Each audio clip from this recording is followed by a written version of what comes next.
Papež Frančišek se je 9. septembra srečal s škofi, ki so bili pred kratkim imenovani in delujejo na misijonskih območjih. V Rimu so se namreč udeležili seminarja Kongregacije za evangelizacijo narodov. Kraji, iz katerih škofje prihajajo, se med seboj razlikujejo, spadajo v veliko skupino tako imenovanih misijonskih območij.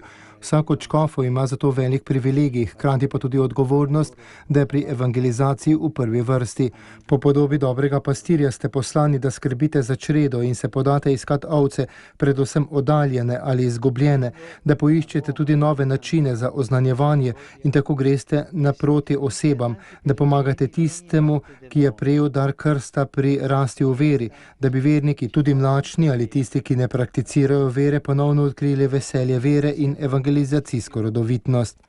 Frančišek jih je zato spodbudil, naj srečujejo tudi ovce, ki še ne pripadajo Kristusovi staji. Evangelizacija je namreč bistveno povezana z oznanjevanjem evangelija tistim, ki ne poznajo Jezusa Kristusa ali so ga vedno zavračali. V nadaljevanju je sveti oče še dejal, da si škofje pri misionarskem delu lahko pomagajo z različnimi sodelavci. Mnogi verni laiki, ki so v svetu zaznamovani s protislovji in krivicami, so pripravljeni iskati Gospoda in o njem pričevati. Na škofu pa je, da opogumlja, spremlja in spodbuja vse poskuse in napore za ohranjanje živega upanja in vere.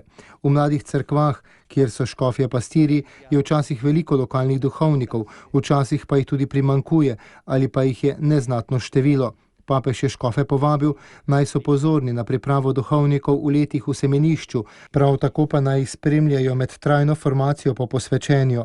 Nudijo naj jim konkreten in oprijemljiv zgled in koliko lahko naj se z njimi udeležujejo osnovnih formativnih dogodkov, pri tem pa vedno skrbijo za pastoralno razsežnost. Sveti oče je škofe opozoril, naj so pozorni, da to, kar se dela na področju evangelizacije in različnih pastoralnih dejavnosti, ne bi bilo poškodovano ali onemogočeno zaradi določenih sporov, ki že obstajajo ali pa se lahko ustvarijo.